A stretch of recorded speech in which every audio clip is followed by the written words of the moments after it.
우리 기도하시면서 주일 예배 하나님 앞에 드리도록 하겠습니다. 기도하겠습니다. 하나님 아버지 감사합니다. 주님께서 제정하신 주님의 날 함께 모여 주님 앞에 예배드립니다. 이 시간 찬양을 받기에 합당하신 분은 하나님 한 분이신 줄로 믿습니다. 하나님 이 시간 예배 가운데 임재하여 주시고 주님의 말씀을 우리에게 전하여 주시옵소서. 감사드리며 예수님의 이름으로 기도드립니다. 아멘. 예, 우리 찬송 342장 함께 찬송하시겠습니다.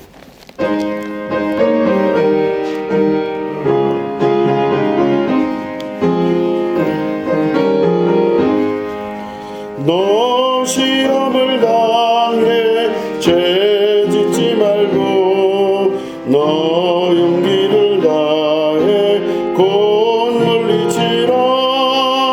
너 시험을 이겨 새 힘을 얻고 주 예수를 믿어 늘 승리하라.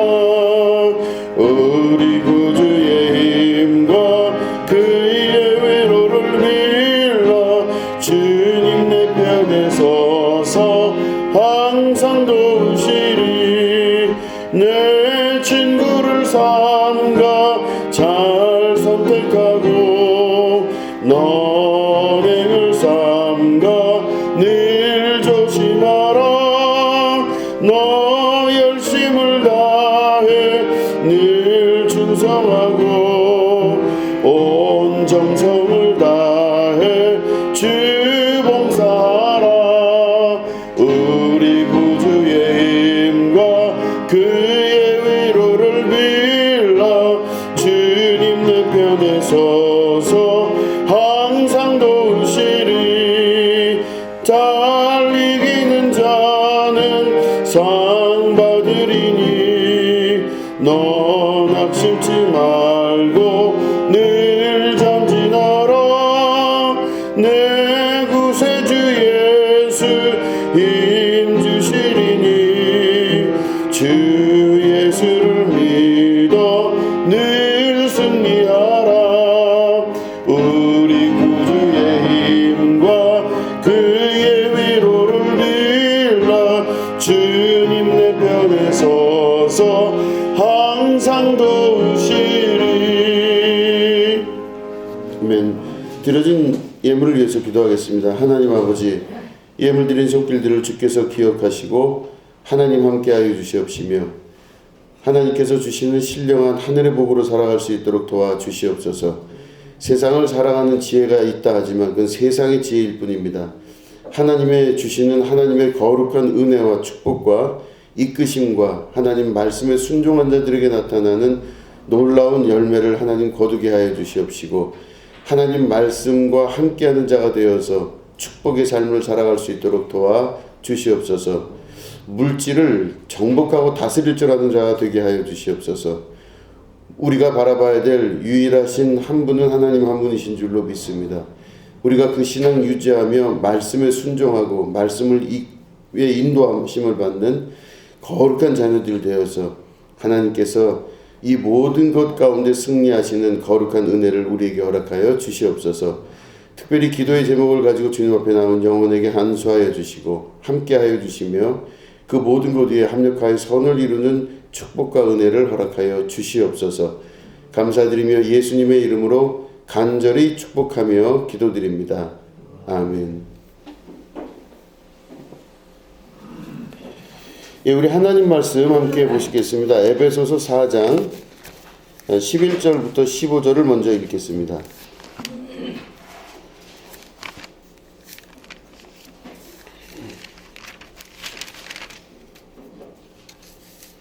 예, 에베소서 4장 11절부터 15절을 먼저 교독합니다. 그가 어떤 사람은 사도로, 어떤 사람은 선지자로, 어떤 사람은 복음 전하는 자로, 어떤 사람은 목사와 교사로 삼으셨으니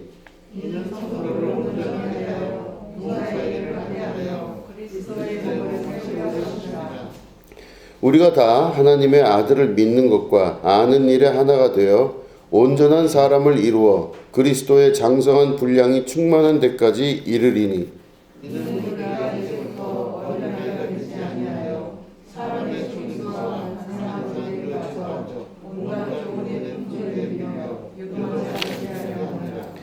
오직 사랑 안에서 참된 것을 하여 범사에 그에게까지 자랄지라. 그는 머리니 곧 그리스도라.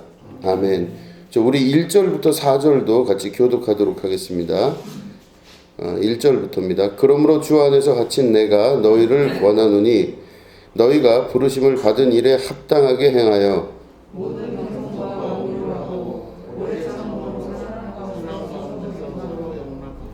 평안에 매는 줄로 성령이 하나 되게 하신 것을 힘써 지키라.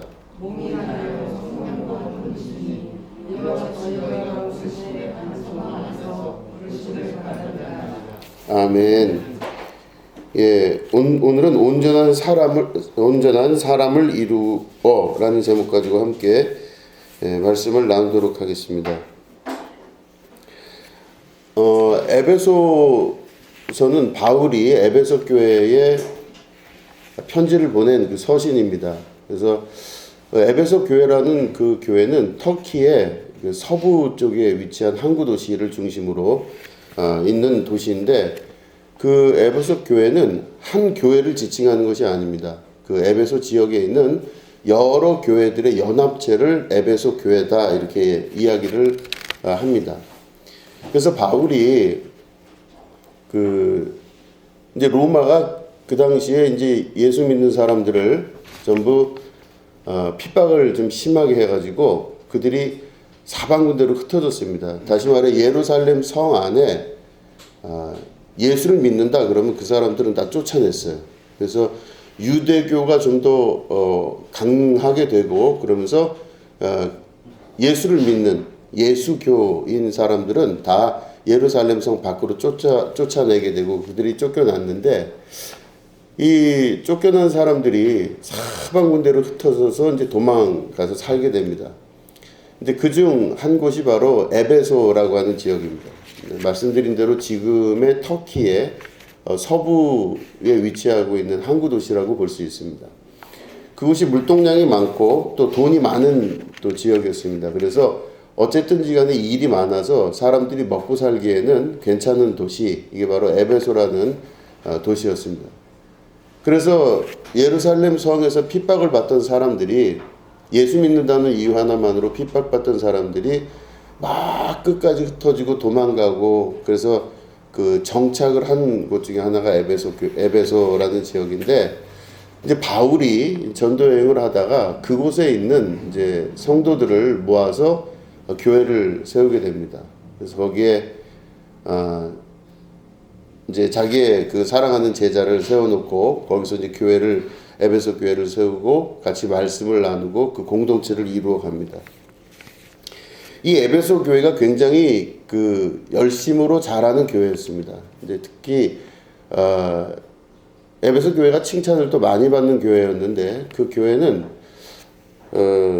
니골라당이라고 하는 당시에 이제 이단이죠. 이단으로 칠 수 있는, 그러니까 그 사람들은 뭐냐면 한번 구원받은 사람은 구원이 이제 정해져 있기 때문에 자기는 끝났다. 이제 자기는 더 이상 수고와 노력을 할 필요가 없다. 해서 한 번 구원받은 사람은 그게 취소되지 않는다라는 걸 믿는 사람들이 니골라당이라고 하는 당이었습니다. 그렇게 되다 보니까 이 사람들이 한 번 믿고 구원받은 것에 대한 확신이 있기 때문에 자기가 더 이상 노력할 필요도 없고 수고할 필요가 없다 해서 생활이 굉장히 방탕해지는 것을 아주 당연하게 여기는 게 바로 니골라당이라고 하는 사람들입니다. 그러니까 예수를 믿는다고 하는데 실제로는 니골라당입니다. 근데 그 당시 에베소 교회에 있는 교인들이 그 같이 성경을 연구하면서 구약 성경을 비추어 보고 사도 바울의 이야기를 비추어 보면서 그 내용들을 다 이제 확인해 본 결과 니골라당은 옳지가 않다라는 결론을 내리고, 그 에베소 교회 안에서 니골라당에 있는 사람들을 축출해서 내쫓는 이제 그런 일들을 하게 됩니다. 그래서 에베소 교회가 굉장히 노력을 하고 수고를 했다고 볼 수 있는 거죠. 그냥 되는 게 아니라 성경을 연구하고 깊이 있게 거기에 분별을 하려고 최선을 다한 이제 그런 일을 했다고 하는 것입니다.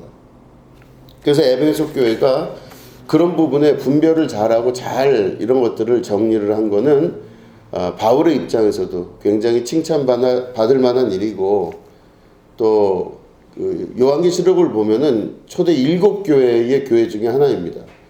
7교회 중에 하나 있는데 이 에베소 교회를 예수께서 칭찬을 하십니다. 아, 너희들 참 잘했다 하고 칭찬을 하는 이제 그런 교회였는데, 이 에베소 교회가 요한계시록을 보면 이제 처음 사랑을 잃어버렸다라고 이제 예수님께서 말씀을 하십니다. 그러니까 분별을 잘하고 아주 뛰어난 연구를 하고 해서 잘했는데 처음 사랑을 잃어버린 교회로 이제 예수님의 책망을 받습니다. 이게 요한계시록에 나와 있는 에베소 교회에게 하시는 그리스도의 말씀이십니다. 처음 사랑을 잃어버렸다. 이게 도대체 뭘까? 그걸 이제 보면은 바울이 쓴 오늘 그 에베소서를 보면은 그것들을 우리가 조금씩 발견해낼 수가 있습니다. 도대체 뭘까? 에베소 교회의 처음 사랑이 무엇이었을까? 오늘 말씀을 보시면 우리 4장 1절을 이제 두 번째 읽었죠? 4장 1절부터 4절을 읽었는데 거기서 보면 이런 말씀이 있습니다. 그러므로 주 안에서 갇힌 내가 너희를 권하노니 너희가 부르심을 받은 일에 합당하게 행하여, 이렇게 되어 있습니다. 부르심을 받은 일에 합당하게 행하라 라는 이야기입니다. 부르심을 받았다라고 하는 것은 콜링이라고 영어로는 얘기하고 독일어로는 베루프라고 얘기합니다.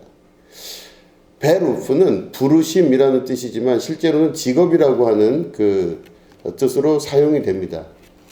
그래서 너의 직업은 뭐냐? 그게 이제 독일 말로 하는 거는 이제 Was ist dein Beruf 이렇게 물어보지만 그거가 실제적으로는 어떤 뜻이냐면 너의 소명은 뭐냐? 하늘이 너를 어떤 방식으로 불렀느냐? 이런 질문이라 볼 수 있습니다. 그래서 독일 사람들도 원래는 그 베르프가 아니라 잡을 많이 씁니다. 너의 잡이 뭐냐? 이렇게 요즘 많이 사용을 하는데 그 베르프라 그러면 뭐냐면 그 사람이 하늘로부터 부여받은 직업이라고, 하늘로부터 부여받은 직업, 너의 하늘의 부르심은 뭐냐라고 하는 질문에 대한 대답을 요구할 때는 베루프라고 하는 단어를 사용합니다. 여러분 생각해 보신 적 있으십니까? 내 직업이 영원할 거라고 생각해 보신 적 있으십니까? 지금 하고 계신 일들이 하늘의 일이세요? 아니세요? 아주 이게 헷갈리는 부분 중에 하나죠. 그러니까 내가 하늘의 부르심을 어떻게 받았느냐가 굉장히 중요한 질문이고 또 거기에 대답할 수 있는 것도 중요한 대답이라고 볼 수가 있습니다. 하나님이 우리를 부르셨다고 하는 부분에 대한 명확한 자기 대답이 있어야 됩니다. 나를 불렀는데 어떻게 불렀느냐, 무엇으로 부르셨느냐, 이게 중요합니다. 그래서 이 에베소 4장 1절에서는 너희가 부르심을 받은 일에 이렇게 먼저 이야기를 합니다. 그러니까 하나님이 나를 부르셨는데 어떤 방식으로 부르셨다는 거예요. 지금 나는 잘 인식할 수 없어요. 나를 어떻게 부르셨는지 잘 모르겠는데 중요한 건 하나님이 나를 부르셨다는 것을 믿는 것입니다. 그러니까 나를 어떤 방식으로 부르셨는데 그런 부르심을 받은 일에 합당하게 행하여, 이렇게 되어 있습니다. 거기에 합당하게 행하고 있느냐라는 질문을 하고 있는 것이죠. 그래서 합당하게 거기에 행했다라고 할 때 그 사람이 하나님의 부르심을 이루는 자, 완전을 이루는 자라고 볼 수가 있는 것입니다. 그래서 보면 너희를 부르심에 그 합당하게 행동했다 할 때 우리나라 말로는 합당하게라고 되어 있지만 성경의 원어를 보면 뭐라고 되어 있냐면 거기가 합당하게 행동하는 게 아니라 그걸 가치 있게 행동했다, 이렇게 기록이 되어 있습니다. Worthy of the calling, 그러니까 다시 말해 부르심에 그 부르심을 가치 있게 만들었다, 이런 뜻이에요. 그러니까 하나님이 나를 부르셨는데 나를 어떤 걸로 부르셨는데 내가 그걸 우습게 생각해요. 아이, 뭐 별거 아닌 건데, 이렇게 생각해요. 그러면 하나님이 날 부르셨는데 하나님이 우습게 되는 거예요. 그러면 하나님의 부르심은 아무 의미가 없어요, 나한테 있어서. 또 그 모든 역사 안에서도 아무렇지도 않게 돼버립니다. 하나님이 나를 부르셨을 때는 그 부르심에 합당함에 살아야 되는데 그게 무슨 뜻이냐면 가치 있게 하는 거예요. 그 부르심을. 그러니까 하나님이 나를 부르셨을 때 거기에 가치 있게 내가 응답하고 그에 맞게 살아가는 것이 부르심에 합당하게 살아나가는 것입니다. 그러니까 여러분들을 무엇으로 부르셨을까? 이것도 중요하지만 그 부르심을 알고 난 이후에는 내가 거기에 합당하게 가치 있게 응답하고 대답하고 행동하는 것들이 필요하다는 것이죠. 하나님의 말씀을 듣고 그 말씀에 순종하는 것이 거기에 포함되는 것이라 할 수 있습니다. 하나님의 말씀을 순종하고 그 뜻에 맞게끔 살아간다고 하는 것은 하나님의 말씀을 가치 있게 여기고 궁극적으로는 하나님을 존귀하게 여기고 가치 있게 여기는 것입니다. 하나님이 나를 부르셨는데 나는 하나님의 말씀에 가치를 두지를 않아요. 그러면 하나님을 무시하고 하나님을 쉽게 생각하면 그 말 안 들어도 되고 그 뜻 안 따라가면 됩니다. 그러면 내 인생에 있어서 하나님이 가치가 없어지는 거예요. 그런데 내가 하나님 말씀을 귀히 여기고 하나님 말씀을 정말 그런 줄 알고 순진하고 순전하게 따라가고 순종한다 그러면 하나님 말씀을 인정하는 거죠. 온전히 인정하는 사람입니다. 사도 바울이 이야기할 때 에베소 교회의 중요한 부분이 바로 뭐냐면 처음에 나를 부르셨을 때 이걸 처음 사랑이라고 할 수 있겠죠. 처음에 부르셨을 때 그 부르심에 합당하게 내가 거기에 하나님의 그 부르심을 가치 있게 만들고 있느냐라는 이야기가 될 수가 있는 것이죠. 사람은 어느 누구나 그 갈등의 순간에 선택을 하게 됩니다. 그래서 하물며 점심에 뭘 먹을지, 내가 이 옷을 살지 저 옷을 살지, 내가 이걸 할지 저걸 할지를 어느 순간 계속 갈등을 하고 결정을 해야 되는 순간이 옵니다. 그럼 그걸 결정을 해야만 되는 그 순간이 왔을 때 그 사람의 결정이요 계속해서 쌓이게 되면 그 결정이 곧 그 사람의 인생 전체를 말아주게 되는 것입니다. 그러니까 그 사람이 어떤 결정을 내리고 그 결정이 또 다음 결정을 내리고 그 다음 결정이 또 다음 결정을 내리게 되어 있거든요. 일반적으로. 아, 이건 이거구나 라고 결정 내리고 그 다음 결정을 할 때 이게 따로 독립하는 게 아니라 이어져 있게 돼서 그 사람이 누구냐라고 이야기할 때 사실은 그 사람이 어떤 결정을 그때 내렸느냐에 따라 그 사람이 누군지를 말을 안 해도 다 알 수가 있습니다. 그 말을 하면, 다른 말로 하면 이 사람이 그 다음 결정을 어떻게 할지를 미리 알 수가 있어요.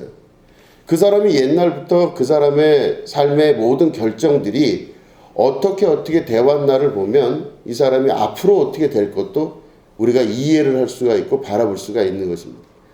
그러니까 오늘 나의 결정이 굉장히 중요한 것이죠. 오늘 나의 결정, 오늘 나의 그 결정을 바라보는 태도, 하나님의 콜링이 나한테 있을 때 하나님의 부르심을 내가 어떻게 듣고 어떻게 결정 내리느냐에 따라 그 사람의 그 태도 그리고 그 사람의 삶의 결정이 그 사람 인생 전체를 말해준다고 볼 수도 있는 것입니다. 자기 유익을 따라서 자기 생각대로 자기 경험에 따라서 살아가는 사람들은 앞으로도 자기 경험에 따라서 결정을 내릴 겁니다. 그리고 자기 생각에 따라 결정을 내릴 거예요. 그런데 하나님의 제안이 있을 때 하나님의 제안을 받아들일 수 있느냐 없느냐, 다시 말해 하나님 말씀을 가치 있게 여기느냐 아니느냐에 따라서 모든 결정이 달라지게 되어 있습니다. 그래서 그 사람 반복되는 말이지만 그 사람이 어떻게 살아왔으며 앞으로 어떻게 살 것인가를 볼 때 그 사람의 결정을 보면은 미래를 볼 수가 있습니다. 참 갑갑한 얘기지만.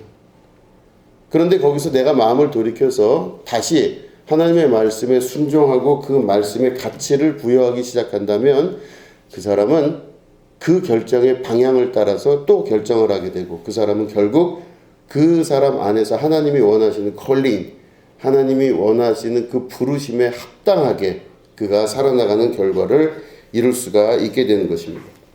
이게 바울은 그걸 물어봅니다. 어떤 사람은 사도로, 어떤 사람은 선지자로, 어떤 사람은 복음 전환자로, 어떤 사람은 목사와 교사로 삼으셨으니, 이렇게 1절에 우리가 읽은 본문의 11절에 그렇게 기록하고 있습니다. 어떤 사람을 부르셨는데 그 사람은 사도로, 선지자로, 어떤 사람은 목사로, 어떤 사람은 교사로 부르셨대요. 이게 다 역할이 다른 거예요. 각자 다 역할이 다른데 그 각자 다 다른 역할에서 자기가 살아가 나갈 때 자기 역할에 부여받은 그거를 합당하고 또 가치 있게 이루어 나가는 것이 신앙생활의 최종 목표이며 방향이라고 볼 수가 있습니다. 나를 부르신 그 부르심에 합당하게 자기를 깎아서 행동하게 되는 것입니다. 저도 목사로 부르심을 받았습니다. 목사로 부르심을 받을 때 뭐 여러 가지 부르심의 그 조건들이 다 다르지만 그렇게 썩 좋은 입장에서 목사의 그 부르심을 주지는 않으셨어요. 그러니까 내가 그토록 인간적으로 바라고 욕심을 냈던 부분에 대한 것들이 다 버려지게 하고 그냥 너덜너덜한 상태로 목회자의 길로 들어설 수밖에 없게 만드셨습니다. 그렇게 됐기 때문에 목회자가 될 수도 있었을 수도 있죠. 그런데 목회자가 되려고 결정이 나지는 그 순간 이게 내가 제일 궁금했던 건 뭐냐? 내가 목사를 하려고 하는 것인가? 아니면은 하나님이 나를 목사로 사용할 것인가? 이 부분에 대해서 아주 중요한 제 마음속에 믿음의 결단이 있어야만 됐습니다. 내가 목사님이 되고 싶어서 목사를 하고 싶어서 막 간절히 원하거나 바라거나 그랬었나? 근데 기억에는 단 한 번도 그랬던 적은 없었던 것 같아요. 그러니까 내 안에서 하나님이 무엇인가 내 뜻이 아니라 하나님 뜻에 합당하게 본인이 결정을 내리셔서 내 인생 전체를 하나님께서 사용하시기 위하여 부르셨다. 거기에 저는 100% 이상 동의를 하는 편입니다. 그래서 제가 이 성경을 읽으면 저는 제 인생 전체를 통해서 이해가 돼요. 어떤 사람은 목사로 부르셨고 어떤 사람은 선지자로 부르셨는데 그거는 자기가 선지자가 되고 싶어서 내가 뭐 교사가 되고 싶어서 내가 뭐 예언자가 되고 싶어서 이랬다기보단 하나님이 어떤 전체적인 구도 안에서 그 사람을 사용을 할 때 이 사람이 이렇게 돼야 되겠다라고 하는 하나님의 계획 안에 그 섭리 안에 우리가 놓여져 있다고 볼 수 있는 것입니다. 저는 그런 부름을 받았다고 믿고 있습니다. 그러면 어떤 목사가 될 것이냐? 그거는 제가 만드는 것이 아니라 하나님께서 이끄시는 방향에 따라 거기에 제가 부르심을 받은 대로 그 합당하게 거기에 인정을 하고 그 하나님의 부르심을 가치 있게 만들어가는 삶으로 제 인생을 드리는 것이죠. 그래서 지금까지 왔습니다. 그래서 어떤 목사가 될 것인지는 잘 몰랐으나 와보니 이런 사람이 되었다. 이제 이게 신앙 안에서 고백이 되는 것이죠. 분명한 것은 그러면 하나님의 부르심에 합당하게 행동을 했는가 하는 부분입니다. 저는 합당하게 행동을 했다고 생각합니다. 왜냐하면 제 뜻이 이루어진 게 아니라 하나님 뜻이 이루어지기 위해서 제 인생 전체가 거기에 소진되고 나아갔다고 생각을 하니까 아마 그런 것 같습니다. 중요한 것은 그 일이 쉬운지 혹은 어려운지 이게 고난인지 안 고난인지 그런 걸 다 종합해서 그 안에서 하나님께서 부르셨다면 하나님께서 부르심에 합당한 또한 책임도 지신다고 하는 것을 믿고 의지하고 하나님께 나아가는 것이 그 일이죠. 저도 그랬듯이 여러분들도 한 분 한 분 하나님의 계획 안에 있다고 저는 믿습니다. 하나님이 여러분들을 부르셨을 때 부르심의 소망을 가지고 여러분들을 부르셨다는 걸 믿으시기 바랍니다. 여러분 한 분 한 분을 어떤 방식으로 사용하실지는 저는 잘 모릅니다. 그런데 중요한 것은 이 말씀에 기초를 두면 여러분들이 하나님의 부르심을 받았다는 사실을 먼저 받아들이고 인정하고 그것을 믿어야 됩니다. 내 인생에 하나님이 개입을 하셔서 나를 부르셨구나. 이거를 인정하고 믿으셔야죠. 두 번째는 뭐냐면 부르심에 합당한, 다시 말해 그 가치, 부르심의 가치를 가치 있게 만드셔야 됩니다. 하나님이 부르셨지만 내가 거부하고 그 말씀을 쉽게 여기고 우습게 보고 아무것도 아닌 것처럼 여겨버리면 모든 부르심이 아무 가치가 없어집니다. 그게 합당하지 않게 행동하는 것입니다. 그러니까 거기에 부르심에 대해서 힘들더라도 어렵더라도 왜 하필 나를 그런 식으로 부르셨습니까? 이런 감정이 나오더라도 그 부르심에 여러분 순종할 수 있는 여러분 되셔야 됩니다. 왜 이렇게 나에게 힘든 일을 시키고 맡기고 왜 나만 이렇게 괴롭히십니까? 라고 하는 일이 혹시 내 속에서 일어나더라도 여러분 그것들을 끝까지 감당할 수 있으셔야 됩니다. 이게 바로 하나님과 나와의 관계를 이루어가는 아주 중요한 결단의 시간이 되는 것입니다. 부르심을 받은 일에 합당하게 행하는 것이 너무너무 중요합니다. 그래서 우리가 어떤 방식으로 어떤 것으로 부르심을 받았던 그 부르심에 온전하게 일을 하는 것이 중요하다고 볼 수가 있는 것입니다. 4장 12절에 보면요. 이는 성도를 온전하게 하여 이렇게 되어 있습니다. 성도를 온전하게 한다. 그래서 이걸 보면 카타르티스몰이라고 하는 단어를 씁니다. 다시 말해 온전하게 한다는 건 한국말로 해석할 땐 그렇지만 원어로는 이는 성도를 준비시키는 것이며 이렇게 돼 있어요. 이게 무슨 말이냐면 하나님이 이제 여러분 한 분 한 분을 부르셨어요. 어떤 방식으로 부르셨든지 부르셨습니다. 그러니까 하나님의 소망 안에서 한 사람 한 사람을 불렀는데 거기에 대한 대답은 여러분들이 스스로 하나님의 말씀을 가치 있게 여기는 게 전제 조건이 돼야지 그렇지 않으면 안 되고 그 다음 단계로 넘어가면 어떤 일이 벌어지냐면 성도를 온전하게 하는 일이 이제 역사하기 시작합니다. 성도를 온전하게 한다는 건 말씀드린 대로 한국말로는 온전하다이지만 원어 성경으로는 준비시킨다는 뜻이에요. 준비시키다. 그러면 내가 그 일을 하고 그 사람이 될 수 있도록 그 사람을 준비시키는 것, 이게 바로 하나님께서 우리를 부르신 부르심에 합당하게 일을 이루어가는 교회의 역할이라 볼 수 있습니다. 성도를 준비시킵니다. 근데 여러분 준비시킨다는 뜻을 왜 우리나라 사람들은 번역을 할 때 온전하게 한다 했을까요? 이게 참 재밌습니다. 근데 실제로는 이 준비시킨다는 원어 성경이 온전하다고 하는 것이 더 좋은 성경의 이어짐이라 볼 수 있어요. 온전하게 하는 그게 아주 중요한 겁니다. 보면은 온전하다라고 하는 뜻이 탈레이오스라고 하는 단어를 씁니다. 탈레이오스. 이게 뭐냐면요. 그 사람이 준비되고 온전하게 된다는 건 어떤 일에 딱 맞게끔 그 사람을 만들어간다 이런 뜻이잖아요. 만들어가는 겁니다. 탈레이오스. 이 뜻은 온전한, 흠없는, 완전한 혹은 충분한 또 열매에 도달한 마지막 끝까지 온 뭐 이런 뜻이에요 이게.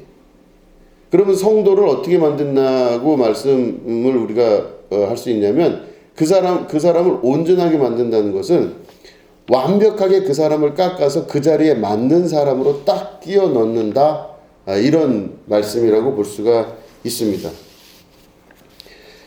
텔레이오스라고 하는 단어는 탈로스라고 하는 단어에서부터 연유가 됐습니다. 그래서 여기 보면 완성, 성취, 달성, 결과, 산물, 열매, 끝 이런 것들이 이게 뭘까 보면 성도를 온전하게 한다는 게 무슨 뜻일까 보면 그 사람을요 막 달궈요. 그래서 이 사람을 어떤 방식으로든 막 깎고 달구고 두들기고 해가지고 이 사람을 그 원하는 모양대로 그 사람을 빚어가는 작업을 하신다는 뜻입니다. 그러면 그 사람을 그 온전한 모양대로 빚어서 그 사람이 하나님의 뜻에 합당하게 이루어질 때 그 사람이 바로 교회의 팔이 되기도 하고 교회의 다리가 되기도 하고 어떤 사람은 교회의 눈이 되기도 하고 어떤 사람은 교회의 입이 되기도 하는 것입니다. 그래서 그 합당한 뜻에 맞게끔 하나님이 그를 계속해서 온전하게 만드는 일에 사용을 하십니다. 그래서 결국에는 그 몸을 이루어서 해야 되는 일이 바로 뭐냐면 그리스도의 몸을 이루게 합니다. 그러니까 그 한 사람 한 사람을 부르셔서 막 좋은 일만 하나님이 우리를 부르셨을 때 좋은 일만 있는 게 있으면 얼마나 좋겠어요. 예수를 믿고 그 이후에 막 좋은 일 여러 가지 그냥 내 생각에 다 원하는 거 다 이루어지고 행복하고 이게 온전한 뜻이면 좋을 텐데 그게 아니라 그 사람을 다듬어서 어디에 사용하려고 하느냐 하는 게 그 다음 말씀으로 나오게 됩니다. 성도를 온전하게 하여서 봉사의 일을 하게 하며 이렇게 기록되어 있습니다. 성도를 다듬어서 뭘 하냐면 봉사의 일을 하게 하는 것입니다. 봉사라고 하는 것은 그 말 그대로 서비스입니다. 자기를 버리고 자기를 낮춰서 섬길 수 있게끔 그를 만들어내는 작업을 하는 것입니다. 그 어떤 누구에게도 봉사의 일을 시키는 것이 바로 성도를 온전하게 하는 그 중요한 이유라고 볼 수가 있습니다. 그러니까 두 가지 일을 하기 위해서 성령께서 성도의 일을 온전하게 한다고 기록하고 있는 것입니다. 그 사람이 봉사할 수 있도록 만드는 것입니다. 봉사한다는 뜻, 또 다른 말로 헌신한다는 일들을 계속해서 만들어내게 하는 것이 온전하게 하는 주님의 뜻이라고 볼 수가 있는 것이죠. 그럼 성도는 자기가 갈고 닦고 부서지고 하면서 온전하게 되는 것입니다. 근데 온전하게 된다는 게 진짜 뜻이 뭐냐면 팔이면 팔의 역할에 맞게끔 그가 조각내어지고 팔의 역할이 되어서 그가 팔의 역할에 일을 할 수 있도록 만들어낸다 이런 뜻이에요.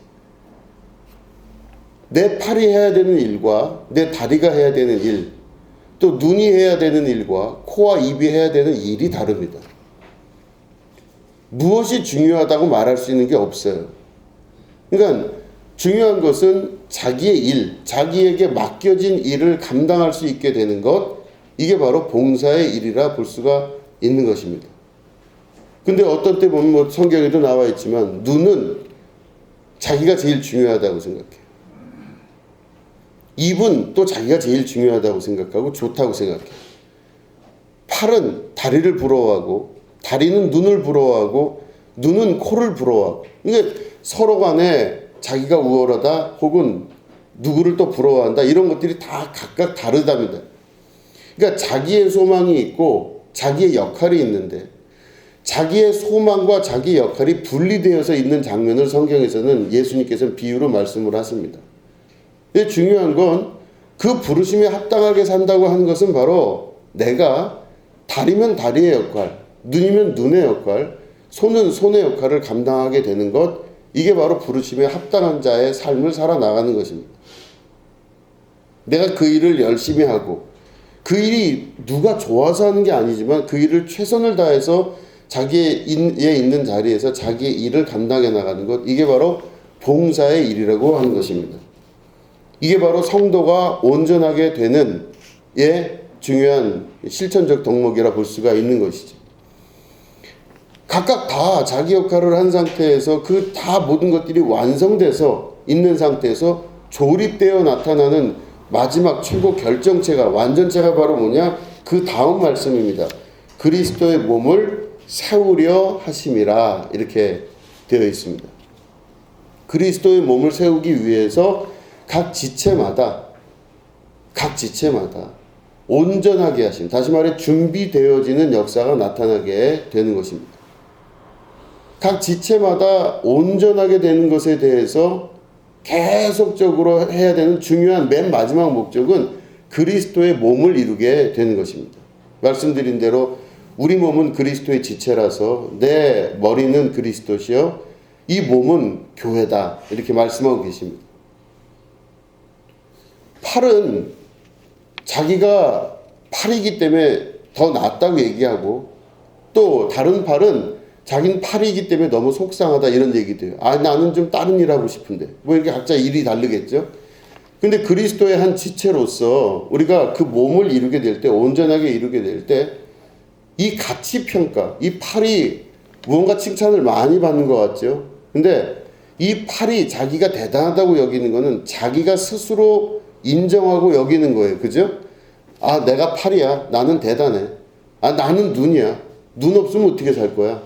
난 다리야. 내가 다리인데 나를 이길 자가 누가 있어? 그래서 각자 가치평가를 하지만 실제로 그 몸 전체의 지체를 이루는 가치평가는 누가 내리냐? 바로 그리스도께서 내리십니다. 그리스도께서 내 인생과 삶에 대한 가치의 평가를 내리신다는 거예요. 우리가 빠질 수 있는 가장 큰 오리 중에 하나가 뭐냐면 자기 스스로 자기 가치를 자리매김하는 것입니다. 나는 내 인생은 잘 됐어 못 됐어 뭐 이런 여러 가지 이야기를 많이 합니다.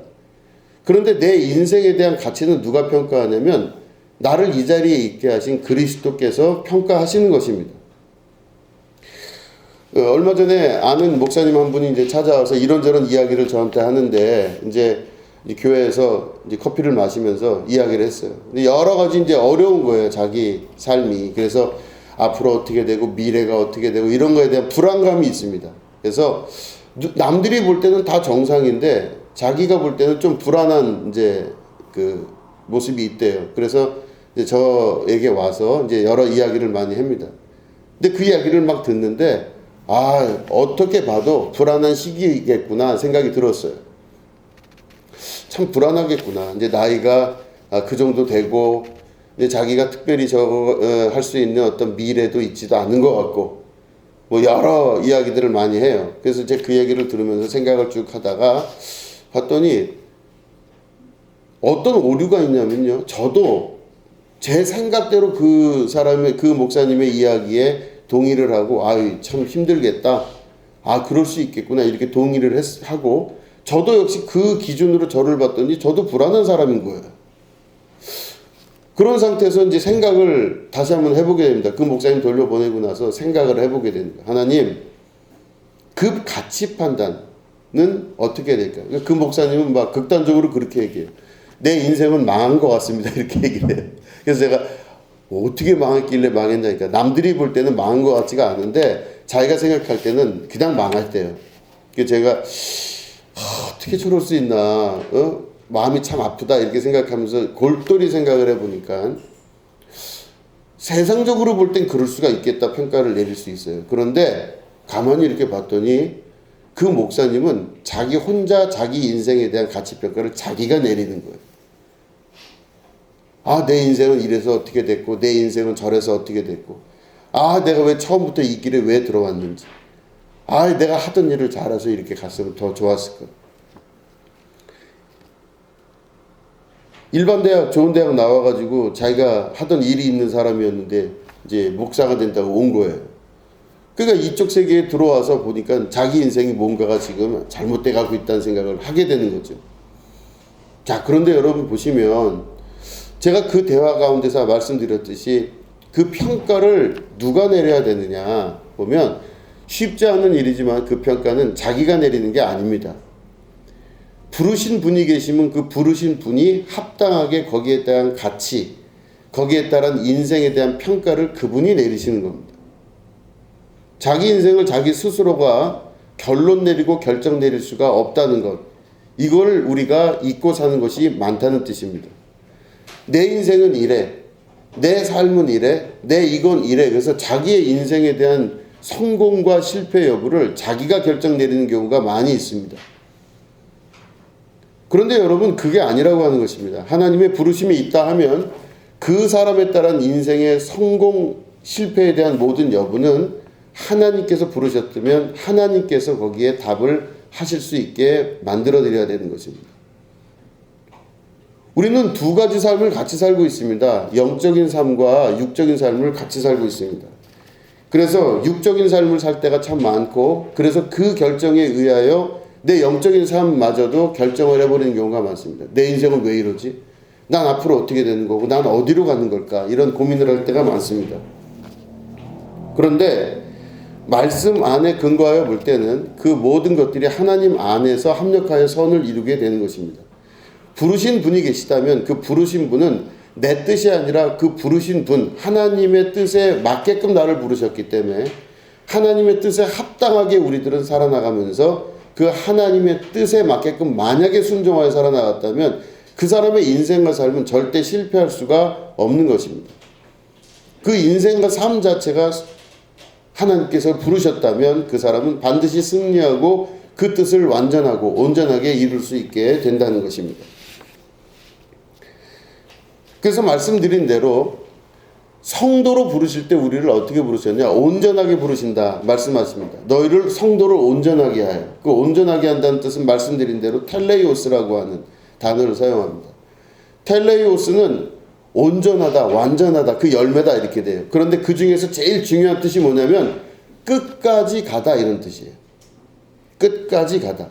그러니까 처음에 내가 이 부르심을 받고 시작을 했을 때 끝까지 가서 어디까지 갈 수 있냐가 굉장히 중요한 겁니다. 중도 탈락하는 사람 많습니다. 중도 탈락하는 사람이 이 세상에 얼마나 많은지 몰라요. 이게 아닌성 싶다 해서 돌아서는 사람 많고 아닌 것 같다 해서 덜로 또 다른 쪽으로 가는 사람들도 많습니다. 그래서 중도 탈락하는 경우가 많은데 이 텔레이오스라고 하는 온전하다라고 하는 뜻은 끝까지 가서 그 끝이 어딘가를 볼 수 있는 사람을 말하는 것이죠. 끝까지 가는 것입니다.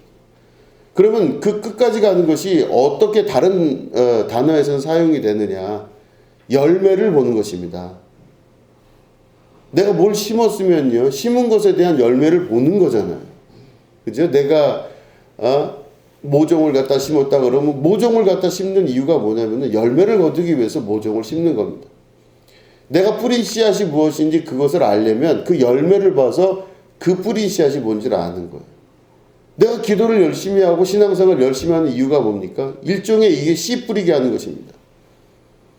내가 이렇게 믿고 의지하고 하나님께 나아가서 남는 그 결론이 뭡니까? 탈레이오스. 그 사람이 완전히 끝에 가서 그 평가가 하나님의 평가로서 온전하게 승리하게 되는 것, 이게 바로 텔레이오스, 온전하게 한다고 하는 뜻입니다. 열매를 거두기까지 쉬운 일만 있는 것이 아니라 계속 어려운 일도 있고 여러 가지 일들을 겪어야 되겠지만 그 겪어내는 일을 통해서 마지막으로 되는 것은 열매를 거두는 것이죠. 그 마지막 끝까지 가서 도달할 수 있는 용기, 이게 바로 성도의 중요한 덕목 중에 하나라 볼 수가 있는 것입니다. 어떤 사람은 사도로, 어떤 사람은 선지자로 부르심을 받습니다. 어떤 사람은 팔로, 어떤 사람은 눈으로 부르심을 받아요. 그러면 다른 것들을 부러워하고 다른 사람들의 역할을 부러워하는 것이 아니라 나는 내 역할에서 최선을 다해서 그 마지막 열매를 볼 수 있는 단계로 가게 될 때 그게 바로 열매를 이루는 자, 그리스도의 온전한 지체가 되는 자의 삶이라 볼 수가 있는 것입니다. 그래서 저는 목회를 하면서 하나님이 나를 부르셨냐 아니면 내가 이거 하겠다고 한 거냐 이거에 대한 질문이 초창기에 너무너무 많았어요. 내가 언제 하나님 이걸 하겠다고 그랬습니까? 그랬는데 그거를 그렇게 목 놓아 기도원에서 막 불렀습니다. 하나님 내가 언제 이걸 한다 그랬습니까? 그랬는데 갑자기 머릿속에서 확 스친 생각이 났습니다. 6학년 때 제가 초등학교 6학년 때 6학년 1학기에 글쓰기를 했어요. 근데 그 글쓰기를 하는데 거기서 제가 상을 받았어요. 그래서 상을 받았는데 그거를 전교생은 아니라 우리 반 앞에서 내가 쓴 글을 좀 읽으라 그래요. 선생님이 상을 받았으니. 그래서 제가 흥분해가지고 좋아서 그 글을 읽었어요. 제가 쓴 글을. 근데 그게 기도원에서 기도할 때 확 생각이 나는 거예요. 읽었어요. 읽었는데 제목 나는 목사님이 될 것입니다. 6학년 때 1학년 때 그걸 쓴 거예요. 그 생각이 확 났어요. 그래서 제가 그 어린 때 부흥회 때 지금 이제 은퇴하셨지만 강문호 목사님이라는 목사님 계십니다. 그 목사님 오셔가지고 부흥회를 하시는데 그 목사님 말씀이 너무 좋은 거예요. 야 너무 재밌다. 저 목사님 멋있다. 이래갖고 그 마음에 아마 생각을 가졌었던 것 같습니다. 그래서 그걸 글로 썼는데 그 상을 받고 사람들 앞에서 내 친구들 앞에서 그걸 발표를 했어요. 글을 쓴 거예요. 그 생각이 기도원에서 버뜩 나면서 이거 갖고 하시는 건가? 그래서 제가 다시 또 기도했어요. 하나님 6학년짜리가 뭘 안다고 그걸 가지고 이런 식으로까지 하십니까? 막 제가 막 이야기를 했어요.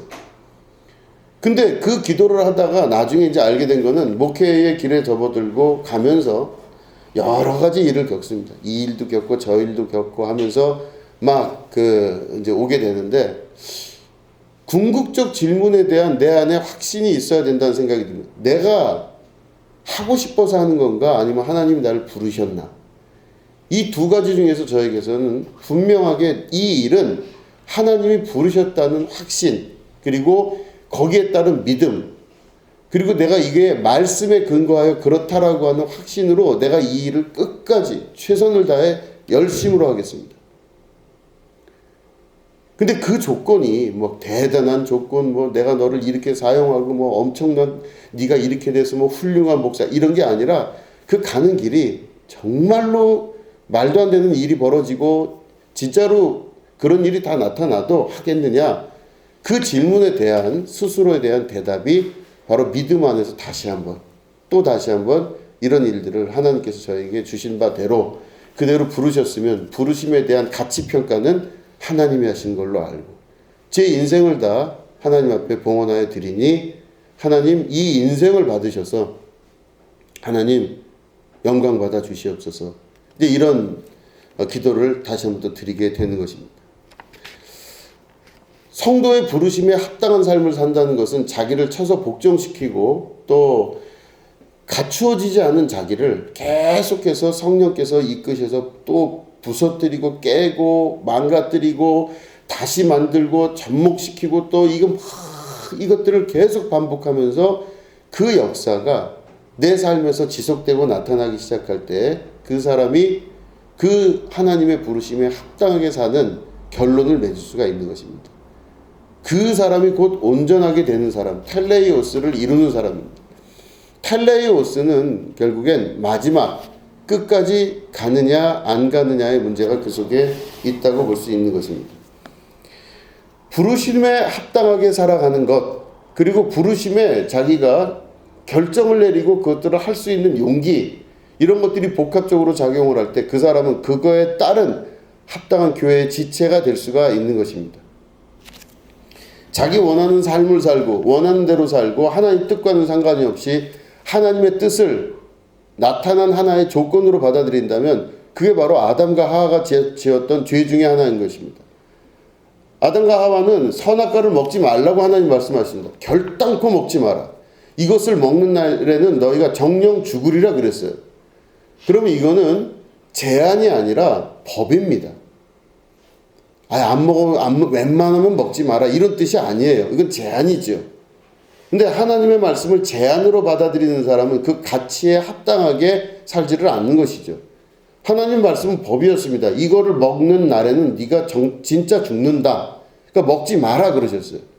근데 아담과 하와는 그거를 가볍게 생각하고 하나님의 법을 하나님의 제한으로 받아들였어요. 그럼 하나님의 제한으로 받아들이면 그 선택은 내가 하는 거죠. 이렇게 되는 거예요. 이거 먹고 안 먹고 하는 건 내가 받아들이는 거지 하나님이 뭘 나한테 법으로 말씀하십니까? 내가 받아들이면 되는 거고 안 받아들이면 마는 거죠. 이 시작점, 그러니까 다시 말해 하나님 말씀이 법이었다가 하나님의 말씀이 제한으로 바뀌게 되는 그 순간 나라고 하는 자아가 득실득실 살아나서 이걸 결정하신 분은 하나님이지만 받아들이는 건 나다라고 자기의 존재가 드러나기 시작하면서부터 선악과의 열매를 따먹고 그 이후에 하나님과의 법적인 관계가 흐트러지기 시작하고 하나님과의 법적인 관계가 흐트러지면서 모든 것들이 그 법을 무너뜨렸기 때문에 법으로밖에 그 사람을 다스릴 수밖에 없는 단계, 율법의 시대로 접어들게 되는 것입니다. 내가 내 인생이 살아있고 그걸 받아들이는 제한으로 받아들이는 사람에게는 율법의 시대에 적용되는 율법의 판단을 받을 수밖에 없는 것입니다. 그런데 하나님 말씀을 내가 제한으로 받아들이지 아니하고 법으로 받아들이는 사람은 그 안에 하나님 말씀과 하나님과 함께하는 그 기쁨과 은혜를 누리고 에녹과 같이 하나님께서 그를 들어 승천케 하시고 엘리야와 같이 그를 들어 승천케 하시며 이 세상에 죽음은 없다 하신 그리스도의 말씀대로 살아갈 수 있는 은혜를 경험하게 되는 것입니다. 하나님의 말씀을 제한으로 받아들인다면 자기 자아가 팔팔 살아있는 사람입니다.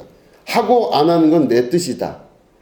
하고 안 하는 건 내 마음이다라고 하는 자기 제한적 이걸 제한으로 받아들이는 모든 경우 안에서는 하나님의 나라와 역사가 이루어지기가 어렵다는 것입니다. 교회는, 그리고 성령은 그 성도를 온전하게 하는 것이 중요합니다. 온전하게, 탈레이오스, 그를 훈련시켜, 그를 깎아, 그를 순종시켜, 그를 무릎 꿇게 하여 하나님의 법에 순종하게 하고, 하나님의 법을 온전히 이루고 완전히 이루어서 하나님의 법 안에 끝까지 그 하나님의 말씀이 이루어지도록 자기 생애 전체를 통해 역사하시는 하나님의 역사를 이루게 되는 것. 이게 바로 성도를 온전하게 하는 것입니다. 온전하게 하고, 그리고 그가 온전하게 된 이후에 봉사의 일을 시작하고, 그리고 그리스도의 몸을 세우게 되는 것입니다. 에베소 교회는 그 일을 잘 못한 것입니다. 그들은 처음에 하나님께서 그들을 부르셨을 때 그 부르심에 합당하게 살지를 못했어요. 니골라당을 내쫓고 말씀을 통해 사람을 분별해서 지혜와 지식이 충만한 교회로 정평이 난 교회가 되었지만, 시간이 지나면서 이 사람들은 판단이 점점 커지고 다른 사람에 대한 또 다른 사람을 판단하는 판단의 기준이 생기기 시작하고, 이들이 점점점 자라나면서 이 에베소 교회는 처음에 시작과는 전혀 다른 방향으로 나가게 됩니다. 그래서 그 근처에 있었던 아데미상, 다시 말해 물질과 성적 풍요, 성적인 많은 것들을 공급해주는 아데미 여신상 앞에 그들이 같이 가서 절하게 되는 엄청난 오류를 범하게 되고, 그들이 처음에 있었던 그 모습에 하나님의 거룩한 부르심과는 전혀 상관이 없는 다른 쪽의 일들과 관련된 일들을 교회들이 해나가면서 바울은 피 터지는 심정으로 이 에베소 교회에 편지를 쓰게 됩니다. 성도를 온전하게 하여서 그들이 봉사의 일을 하게 하고, 그들이 곧 하나님, 곧 그리스도의 몸의 지체가 되게끔 만들어내는 이 역사, 이게 바로 성령의 역사이며 교회의 역사이고, 그 부르심에 합당하게 만들어내는 모든 것 가운데 성령의 역사가 일어나게 된다는 것, 이거에 관해서 강조하고 말씀하고 계신다고 하는 것입니다. 하나님이 여러분들을 각자 부르셨습니다. 그 부르심에 좋으면 받아들이고 싫으면 내뱉는 그런 식의 신앙생활을 하게 된다면 하나님의 뜻은 이루어지지가 않은 것입니다. 여러분들을 갈고 닦아서 하나님의 뜻을 만들 수도 없고, 그 모든 것들이 온전하고 완전하여질 때 교회가 이루어지게 되는 것입니다. 온전한 교회, 그리스도의 교회, 하나님의 말씀을 제안으로 받아들여서 그럼 내가 한번 해보지요? 라가 아니라 하나님의 말씀을 법으로 지킬 줄 아는 교회. 하나님의 말씀 앞에, 하나님의 말씀은 법이기 때문에 나는 당연히 거기에 순종하고 하나님 뜻을 이룰 수 있는 그 사람, 이게 바로 교회의 진정한 모습이라 볼 수가 있는 것입니다. 이 부분에, 이 기준점에서 볼 때 많은 교회들, 한국 교회의 많은 부분, 세계 교회의 많은 부분들이 이 말씀의 기준에서 봤을 때 진짜 교회인가 아닌가는 분명하게 갈라지게 됩니다. 그 기준으로 성도를 분별하고 목사를 분별할 수가 있는 것입니다. 그 사람이 진짜 누구인지, 저 사람은 어떤 사람인지를 분별할 수 있는 건 바로 하나님의 말씀에 순종하여 그것들을 온전하게 하고 텔레이오스, 완전하게 자기를 복종시켜서 하나님의 말씀을 법으로 인정할 수 있는 것인가, 아니면 제안으로 받아들일 수 있는가 정도의 수준에서 그 신앙의 정도를 판별할 수가 있는 것입니다. 여러분들은 하나님의 말씀을 법이라 보십니까? 아니면은 제안이라 보십니까? 이 부분에 여러분 분명한 답을 갖고 계신다면, 인류가 제일 처음에 한 그 오류, 아담과 하와의 실수를 우리가 만회할 수 있게 됩니다. 그 아담, 첫 번째 아담의 대실패가 있었다가 히브리서에 보면 예수님을 두 번째 아담이라 그럽니다. 실패한 아담 이후에 거룩하신 하나님의 뜻에 따라 완전하고 온전하게 순종하여 십자가를 지신 예수님은 두 번째 아담으로 하나님의 뜻을 온전하고 완전하게 이루어 내신 분이십니다. 그렇기 때문에 그 예수님이 그리스도로 우리의 그리스도가 될 수가 있는 것입니다. 머리가 되는 것이죠. 내 인생과 삶에 대한 가치 판단은 누가 하냐? 내가 하는 게 아니라 그리스도께서 하십니다. 내가 잘 살았냐 못 살았냐, 혹은 지금 방향이 잘못됐냐 잘 됐냐를 평가할 수 있는 기준은 내가 하는 게 아니라 그리스도께서 하십니다. 거기에 이 말씀이 법으로 작용하기 시작할 때 여러분들은 하나님 앞에 절대적인 순종과 뜻을 이룰 수 있는 법을 이룰 수 있는 하나님의 백성이 되게 되는 것입니다. 그럴 때 성경에서 약속하신 어떤 군사가 자기 옷을 걱정하며 어떤 군인이 자기 먹을 걸 걱정하겠냐. 그건 나라에서 주는 거 아니겠느냐. 군인과 군사는 그 군대에서 명령하는 걸 듣고 지키고 이루는 것이 군인이 아니겠느냐. 그 사람의 인생과 삶은 누가 책임지냐면 그 군대에서 책임지듯이 하나님 앞에 순종하여 하나님 앞에 자기를 헌신하여 드리고 하나님의 말씀을 법으로 인정한 자들에게는 반드시 하나님의 역사, 하나님의 나라가 임하게 된다는 것을 믿음으로 고백하게 살고 그리고 실제로 그걸 살아내는 삶을 사는 것. 이게 바로 진짜 교회이며 성도의 삶이라 볼 수가 있는 것입니다. 여러분, 이 기준을 가지시고 여러분 신앙생활 하셔서 승리하고 온전한 여러분 되시기를 주님의 이름으로 축원합니다. 기도하겠습니다. 하나님 아버지, 하나님 말씀을 가치 있게 만들 줄 아는 자가 되게 하여 주시옵소서. 하나님 말씀을 법으로 인정할 수 있는 자가 되게 하여 주시옵소서. 펄펄 살아 움직이는 자아의 욕심과 자기 정체성으로 인해서 하나님 말씀을 제한 정도로 받아들이는 불손한 인간들이 되지 않게 하여 주시옵소서. 나에게 부여하신 부르심, 거기에 합당하게 자기를 복종시켜 하나님의 뜻을 온전히 이룰 줄 아는 주님의 백성들 되게 하여 주시옵소서. 그렇게 하였을 때 봉사하고 또한 그리스도의 지체가 되는 역사가 나타난다 말씀하셨습니다. 주님의 나라를 이루는 축복의 자녀들 될 수 있도록 인도하여 주시옵소서. 지금은 우리 구주 예수 그리스도의 은혜와 하나님 아버지의 지극하고 무궁하신 사랑과 성령님의 감화감동 축복교통 역사하심이 오늘 예배 가운데 함께하는 주님의 거룩한 백성들 위에 지금부터 영원히 함께 하시기를 간절히 축원하옵나이다. 아멘.